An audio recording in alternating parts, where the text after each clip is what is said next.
Hi, this is Andrew with Asimov TV, and I'm very pleased to welcome Dr. Thrishantha Nanayakkara. He is a senior lecturer at King's College London, and he specializes in biomedical engineering and robotics. Thrish, thank you so much for being with us today. Thank you for having me. The segment I want to discuss with you is human-robot interaction in theory. What are the three laws of robotics as stated by Asimov? Okay, Asimov stated these three laws in early 19th century. What he basically said was, first, a robot may not injure a human being or through inaction allow a human being to come to harm the robot. So, that first law, kind of prevents a robot from harming a human being. But it says, it gives kind of a soft corner. It should not allow a human being to harm itself too. And the second law says, a robot must obey orders given by the human beings, except where such orders would conflict with the first law. That means like any human, like the robot should be virtually a slave of the humans. But if a human gives a command to harm itself to the robot, so let's say I ask the robot to kick yourself and then kick your other leg or something, and then if the robot knows that it is going to harm itself, it should not do it. It can just neglect that command. And then the third law is a robot must protect its own existence as long as such protection does not conflict with the first and the second laws. Meaning the robot is entitled to defend itself as far as it does not harm a human being or it doesn't harm itself. And then, so it should not violate the first two laws. So, but if you carefully look at this, like there are loopholes. So the robot can interpret that this command is harmful to me, so that I just neglect that. And then again, a robot can say that, okay, I have to defend it, and then to defend myself, I have to do something, and then I really harm the human, but I don't interpret that as harming. I interpret that as defending. So these are the loopholes, really, discussed in many movies. One is like iRobot movie. How do robots perceive humans? That's a very good question. It's very difficult now to perceive a human.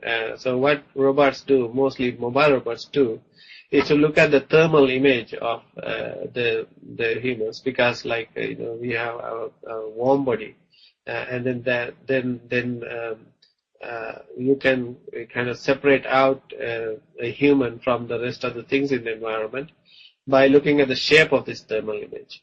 So that is what most like navigation systems, field robots, autonomous cars are trying to do. And that is very difficult. So the other very simple methods are allowing the human to initiate actions, like for example, ask the human to give commands or verbal commands, or enter a password, or do some remote control. So that kind of thing. So then the robot knows, okay, so this is the human who is entitled to control me, who is giving me the commands. So that's very, very, very, very primitive or very basic at this moment. What is the Uncanny Valley hypothesis? Uncanny Valley is first proposed by Professor Masahiro Mori in 1970. So this happens when a robot begins to be like a human, appear like a human being gradually. For example, like if you look at just the industrial robot, it is just a mechanical system moving around. But you get a little excited because there's some kind of, seemingly there's intelligence there. It can pick things up and orient things and then, place it right. And then that is exciting, but the humans don't feel afraid of that and even appreciate that.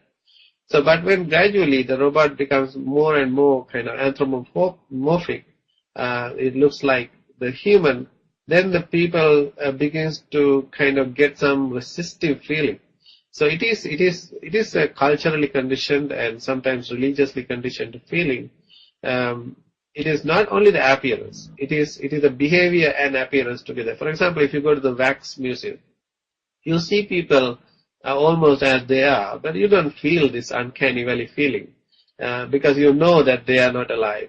But if this wax museum, these statues start to move, and then these movements look so natural, then you begin to get this feeling. So what happens near this region is you begin to notice, you begin to be more critical about this robot.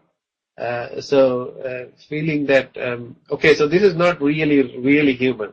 This is not really a robot. This is not really a human. And then what are the missing things?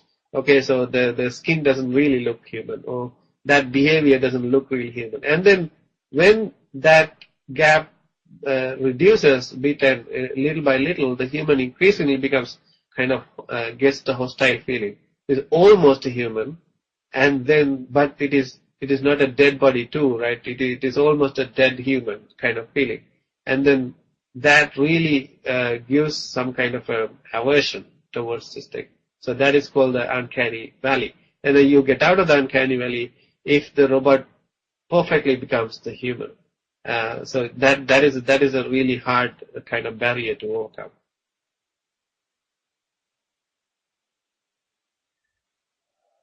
Thrish, what is Mortalities Alliance in regards to humans perceiving robots? Okay, so this is again related to the uncanny valley. So mortality salience is something like, let's say when we see these androids, like so these robots that truly like humans, but you sometimes like you see their circuits, you sometimes see their interior, and then you get the feeling of like a decapitated body or something like a battlefield, people dead bodies and then amputated people.